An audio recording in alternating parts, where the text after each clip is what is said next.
नमस्कार दोस्तों, स्वागत है आप सभी का आपके अपने YouTube channel Shyam class study में। आज के इस वीडियो में मध्य प्रदेश पुलिस परीक्षा में पूछे जाने वाली जीके जीएस के 40 अति महत्वपूर्ण प्रश्नों का प्रैक्टिस सेट लेकर के आया हूं। जो आने वाली मध्य प्रदेश पुलिस परीक्षा आपकी 12 अगस्त से शुरू हो रही है, उसमें आपको हमारे इन्हीं प्रैक्टिस सेटों से आपको प्रश्न देखने को मिल जाएंगे। तो आप सभी लोग इस प्रैक्टिस सेट को पूरा करिएगा। प्रैक्टिस सेट पूरा करने के बाद आपको अपना स्कोर कमेंट बॉक्स में शेयर करना और बताना है कि आपने हमारे इस प्रैक्टिस सेट में कितने प्रश्न सही किए और आपको ये प्रैक्टिस सेट कैसा लगा। अगर आप लोग दिन रात मेहनत करके अपने एग्जाम मध्य प्रदेश पुलिस की तैयारी कर रहे हैं, तो आप लोग हमारे इस प्रैक्टिस सेट में 40 में से कम 25% सही करिए। अगर आप 25% भी सही नहीं कर पाती हैं तो आप टाइम पास कर रहे हैं, अपना कीमती समय आप बर्बाद कर रहे हैं। तो प्रैक्टिस सेट पूरा करिएगा। प्रैक्टिस सेट पूरा करने के बाद आपको पता चल जाएगा कि आपने इस प्रैक्टिस सेट में कितने प्रश्न सही किए। प्रैक्टिस सेट पसंद आता है तो वीडियो को आप लाइक कर दीजिएगा। चैनल को आपने अभी तक सब्सक्राइब नहीं किया तो चैनल को आप ज़रूर सब्सक्राइब कर लीजिएगा। और इस प्रैक्टिस सेट को आप अपने सभी छोटे भाई बहनों के पास ज़रूर शेयर कर देना, जिससे वो भी लोग इस प्रैक्टिस सेट को लगाएँ और उन लोगों को भी अपनी तैयारी का पता लग जाए कि उनकी तैयारी मध्य प्रदेश पुलिस परीक्षा के लिए कैसी हुई है। तो चलिए शुरू करते हैं आज का अपना जीके जीएस के 40 प्रश्नों का महत्वपूर्ण प्रैक्टिस सेट। क्वेश्चन है आपके सामने कि माउंट एवरेस्ट पर चढ़ने वाली प्रथम भारतीय महिला कौन है। तो कौन है जो माउंट एवरेस्ट पर चढ़ने वाली प्रथम भारतीय महिला है? तो ये है बछेंद्री पाल। कौन? बछेंद्री पाल है माउंट एवरेस्ट पर चढ़ने वाली प्रथम भारतीय महिला। ऑप्शन नंबर सी इसका राइट आंसर हो जाएगा। चांद पर उतरने वाला दूसरा व्यक्ति कौन है? तो कौन है दूसरा व्यक्ति चांद पर उतरने वाला? तो चांद पर उतरने वाला दूसरा व्यक्ति है एडविन एल्ड्रिन। कौन? Edwin Aldrin. Option number B इसका राइट आंसर हो जाएगा। अगला प्रश्न है आपके सामने कि भारत का फ्लाइंग सिख किसे कहा जाता है? तो किसे कहा जाता है भारत का फ्लाइंग सिख? तो ये कहा जाता है मिल्खा सिंह को। किसे? मिल्खा सिंह को भारत का फ्लाइंग सिख कहा जाता है। ऑप्शन नंबर बी इसका राइट आंसर हो जाएगा।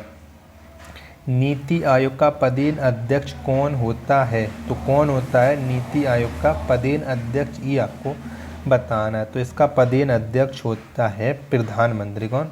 प्रधानमंत्री। ऑप्शन नंबर बी इसका राइट आंसर हो जाएगा। अगला प्रश्न है आपके सामने, टाइफाइड किसके माध्यम से होता है? तो किसके माध्यम से होता है टाइफाइड, ये बताना है। तो टाइफाइड होता है जीवाणु के। किसके? टाइफाइड जीवाणु की वजह से होता है। ऑप्शन नंबर बी इसका राइट आंसर हो जाएगा। अगला प्रश्न है आपके सामने कि अंकोर वाट का मंदिर का निर्माण किसने करवाया था? तो किसने करवाया था अंकोर वाट के मंदिर का निर्माण? तो इसका निर्माण करवाया था सूरवर्मन द्वितीय ने। किसने? सूरवर्मन द्वितीय ने अंकोर वाट के मंदिर का निर्माण करवाया था। ऑप्शन नंबर डी इसका राइट आंसर हो जाएगा। भारत एक्सप्रेस किन दो देशों के बीच प्रचलित हो रही है? तो किन दो देशों के बीच चलती है भारत एक्सप्रेस? तो ये प्रचलित हो रही है भारत तथा पाकिस्तान, यानी भारत एवं पाकिस्तान के मध्य Bharat express. Option number D इसका राइट आंसर हो जाएगा। अगला प्रश्न है आपके सामने कि मानव शरीर में रक्त की कमी को क्या कहा जाता है? तो क्या कहा जाता है मानव शरीर में रक्त की कमी को? तो ये कहा जाता है इस्कीमिया। क्या? मानव शरीर में रक्त की कमी को इस्कीमिया कहा जाता है। ऑप्शन नंबर ए इसका राइट आंसर हो जाएगा। एक्स-रे की खोज किसने किया था? तो किसने की थी एक्स-रे की खोज, ये बताना है। तो एक्स-रे की खोज की थी रोएंटजन ने। किसने? रोएंटजन ने एक्स-रे की खोज की थी। ऑप्शन नंबर सी इसका राइट आंसर हो जाएगा। अगला प्रश्न है आपके सामने कि यांत्रिक ऊर्जा से वैद्युत ऊर्जा में किसके द्वारा परिवर्तन किया जाता है? तो किसके द्वारा परिवर्तन होता है यांत्रिक ऊर्जा से विद्युत ऊर्जा में? तो ये होता है डायनामो के द्वारा। किसके? डायनामो के द्वारा यांत्रिक ऊर्जा से वैद्युत ऊर्जा में परिवर्तन। ऑप्शन नंबर डी इसका राइट आंसर हो जाएगा। नेक्स्ट प्रश्न है आपके सामने कि दिया सलाई में किस फास्फोरस का प्रयोग किया जाता है? तो कौन से फास्फोरस का प्रयोग किया जाता है दिया सलाई में, ये आपको बताना है। तो दिया सलाई में किया जाता है लाल फास्फोरस का प्रयोग। किसका? लाल फास्फोरस का प्रयोग होता है दिया सलाई में। ऑप्शन नंबर डी इसका राइट आंसर हो जाएगा। अगला प्रश्न है आपके सामने कि अंतर्राष्ट्रीय चावल अनुसंधान संस्थान कहाँ पर स्थित है। तो कहाँ पर स्थित है अंतर्राष्ट्रीय चावल अनुसंधान संस्थान? तो ये स्थित है मनीला। कहाँ? मनीला में अंतर्राष्ट्रीय चावल अनुसंधान संस्थान स्थित है। ऑप्शन नंबर सी इसका राइट आंसर हो जाएगा। नेक्स्ट प्रश्न है आपके सामने किसे पूर्व का मैनचेस्टर कहा जाता है। तो किसे कहा जाता है पूर्व का मैनचेस्टर? तो ये कहा जाता है अहमदाबाद। किसे? अहमदाबाद को पूर्व का मैनचेस्टर कहा जाता है। ऑप्शन नंबर डी इसका राइट आंसर हो जाएगा। अगला प्रश्न है आपके सामने कि राष्ट्रपति भवन का वास्तुकार कौन है। तो कौन है राष्ट्रपति भवन के वास्तुकार, ये आपको बताना है। तो इसके वास्तुकार है एडविन लुटियंस। कौन? एडविन लुटियंस है राष्ट्रपति भवन के वास्तुकार। ऑप्शन नंबर ए इसका राइट आंसर हो जाएगा। पीलिया बीमारी शरीर के किस अंग को प्रभावित करता है। तो कौन से अंग को प्रभावित करता है पीलिया, ये आपको बताना है। तो पीलिया प्रभावित करता है लीवर को। कैसे? लीवर को प्रभावित करता है। ऑप्शन नंबर डी इसका राइट आंसर हो जाएगा। अगला प्रश्न है आपके सामने टिहरी जल विद्युत परियोजना किस नदी पर बनाई गई है। तो किस नदी पर है टिहरी जल विद्युत परियोजना, ये बताना है। तो टिहरी जल विद्युत परियोजना है भागीरथी नदी पर। किस पर? भागीरथी नदी पर टिहरी जल विद्युत परियोजना है। ऑप्शन नंबर डी इसका राइट आंसर हो जाएगा।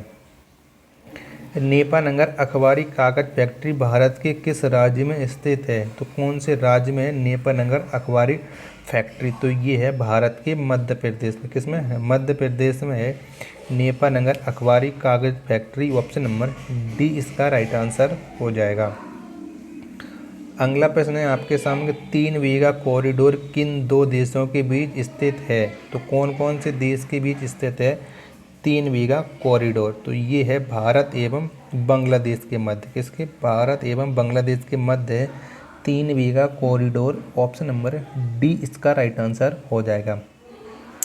पुलित्जर पुरस्कार किस क्षेत्र में दिया जाता है। तो कौन से क्षेत्र में दिया जाता है पुलित्जर पुरस्कार, ये बताना है।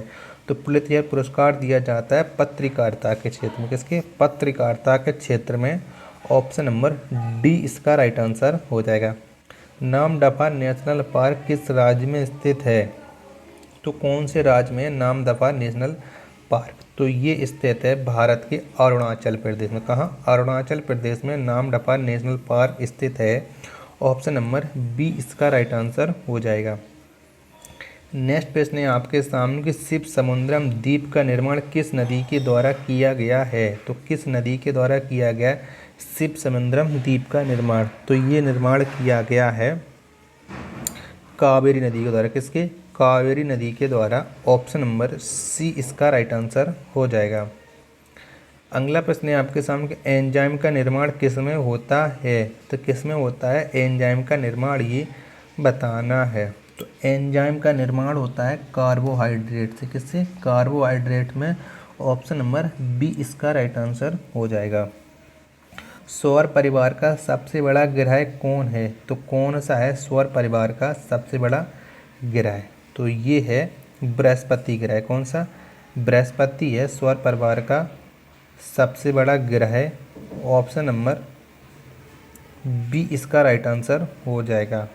सॉरी मैं गलत बताऊँ, एंजाइम का निर्माण कार्बोहाइड्रेट में नहीं, ये प्रोटीन में होता है। ऑप्शन नंबर सी इसका राइट आंसर हो जाएगा।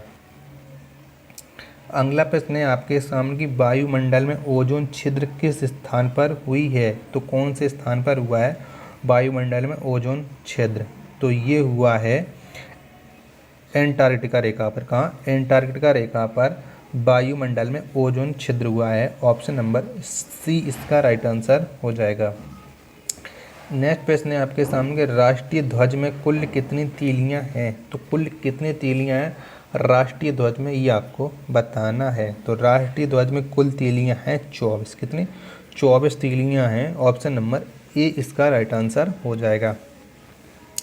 पानीपत की प्रथम लड़ाई किन 2 पक्षों के बीच में लड़ी गई। तो किन 2 पक्षों के बीच में लड़ी गई थी पानीपत की लड़ाई, ये आपको बताना है। तो पानीपत की लड़ाई लड़ी गई थी बाबर एवं इब्राहिम लोदी के बीच में। किसके?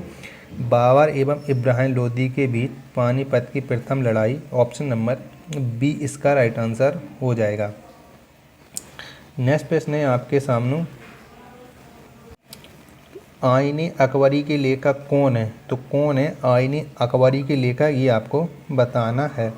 तो आईने अकबरी के लेखक है अबुल फजल। कौन? अबुल फजल, ये आईने अकबरी के लेखक हैं। ऑप्शन नंबर बी इसका राइट आंसर हो जाएगा। लोक हितवादी के नाम से किसे जाना जाता है? तो किसे जाना जाता है लोक हितवादी के नाम से? तो ये जाना जाता है गोपाल हरि देशमुख को। किसे? गोपाल हरि देशमुख को लोक हितवादी के नाम से जाना जाता है। ऑप्शन नंबर बी इसका राइट आंसर हो जाएगा। शरीर ऊर्जा का मुख्य स्रोत क्या है? तो क्या है शरीर ऊर्जा का मुख्य स्रोत? तो ये है कार्बोहाइड्रेट। कौन सा? कार्बोहाइड्रेट शरीर ऊर्जा का मुख्य स्रोत है। ऑप्शन नंबर डी इसका राइट आंसर हो जाएगा। अगला प्रश्न है आपके सामने, बंगाल का प्रथम गवर्नर जनरल कौन था? तो कौन था बंगाल का प्रथम गवर्नर जनरल? तो बंगाल का प्रथम गवर्नर जनरल था वारेन हैगिस्टन। कौन? वारेन हैगिस्टन, ये बंगाल का प्रथम गवर्नर जनरल था। ऑप्शन नंबर बी इसका राइट आंसर हो जाएगा। अगला प्रश्न है आपके सामने कि बाबर की मृत्यु कहाँ पर हुई थी? तो कहाँ पर हुई थी बाबर की मृत्यु, ये आपको बताना है। तो बाबर की मृत्यु हुई थी आगरा में। कहाँ? आगरा में बाबर की मृत्यु हुई थी। ऑप्शन नंबर सी इसका राइट आंसर हो जाएगा। भारत के प्रथम सूफी संत कौन हैं? तो कौन है भारत के प्रथम सूफी संत? तो ये ख्वाजा मोइनुद्दीन चिश्ती। कौन? ख्वाजा मोइनुद्दीन चिश्ती, ये भारत के प्रथम सूफी संत हैं। ऑप्शन नंबर ए इसका राइट आंसर हो जाएगा। अगला प्रश्न है आपके सामने कि भारतीय राष्ट्रीय कांग्रेस के प्रथम अधिवेशन में कुल कितने सदस्यों ने भाग लिया था? तो कुल कितने सदस्यों ने भाग लिया था भारतीय राष्ट्रीय कांग्रेस के प्रथम अधिवेशन में? तो ये लिया था कुल 32 सदस्यों ने। कितने? 32 सदस्यों ने भाग लिया था। ऑप्शन नंबर ए इसका राइट आंसर हो जाएगा। भारत में ऑपरेशन फ्लड कब शुरू की गई? तो कब शुरू हुआ था भारत में ऑपरेशन फ्लड? तो जो दूध से संबंधित है। तो भारत में ऑपरेशन फ्लड की शुरुआत हुई थी 1970 में। कब? 1970 में। ऑप्शन नंबर बी इसका राइट आंसर हो जाएगा। ऑपरेशन फ्लड का संबंध किस क्षेत्र से है? तो किस क्षेत्र से ऑपरेशन फ्लड का संबंध? तो इसका संबंध दूध क्षेत्र से। किससे? दूध उत्पादन से है ऑपरेशन फ्लड का संबंध। ऑप्शन नंबर बी इसका राइट आंसर हो जाएगा। नेक्स्ट प्रश्न है आपके सामने कि श्वेत क्रांति के भारत में जन्मदाता कौन है? तो कौन है भारत में श्वेत क्रांति के जन्मदाता? तो ये है डॉक्टर वर्गीस कुरियन। कौन? वर्गीस कुरियन या बीजी कुरियन। ऑप्शन नंबर सी इसका राइट आंसर हो जाएगा। अंतर्राष्ट्रीय तिथि रेखा किस महासागर से होकर गुजरती है? तो किस महासागर से होकर गुजरती है अंतर्राष्ट्रीय तिथि रेखा? तो ये गुजरती है प्रशांत महासागर से। किससे? प्रशांत महासागर से अंतर्राष्ट्रीय तिथि रेखा गुजरती है। ऑप्शन नंबर सी इसका राइट आंसर हो जाएगा। किसे शरीर का रक्षक कहा जाता है? तो किसे कहा जाता है शरीर का रक्षक? तो ये कहा जाता है WBC को। किसे? WBC को शरीर का रक्षक कहा जाता है। ऑप्शन नंबर ए इसका राइट आंसर हो जाएगा। भारतीय रिजर्व बैंक की स्थापना कब की गई? तो कब की गई थी भारतीय रिजर्व बैंक यानी RBI की स्थापना? तो इसकी स्थापना हुई थी 1935 में। कब? 1935 में। ऑप्शन नंबर सी इसका राइट आंसर हो जाएगा। नेक्स्ट है आपके सामने, कृत्रिम उपग्रह में विद्युत ऊर्जा का मुख्य स्रोत क्या है? तो क्या है कृत्रिम ऊर्जा में विद्युत ऊर्जा का मुख्य स्रोत? तो ये है सौर सेल। कौन सा? सौर सेल है। ऑप्शन नंबर बी इसका राइट आंसर हो जाएगा। तो आप बताइए कि आपने हमारे इन 40 प्रश्नों के प्रैक्टिस सेट में कितने प्रश्न सही किए और आपको ये वीडियो कैसी लगी? वीडियो पसंद आई हो तो वीडियो को आप लाइक कर दीजिएगा। चैनल को आपने अभी तक सब्सक्राइब नहीं किया तो चैनल को आप जरूर सब्सक्राइब कर लीजिएगा। मिलते हैं अपने नेक्स्ट प्रैक्टिस सेट में, तब तक के लिए धन्यवाद। जय हिंद प्यारे साथियों। कमेंट बॉक्स में ईमानदारी से अपना स्कोर शेयर करना ना भूलें।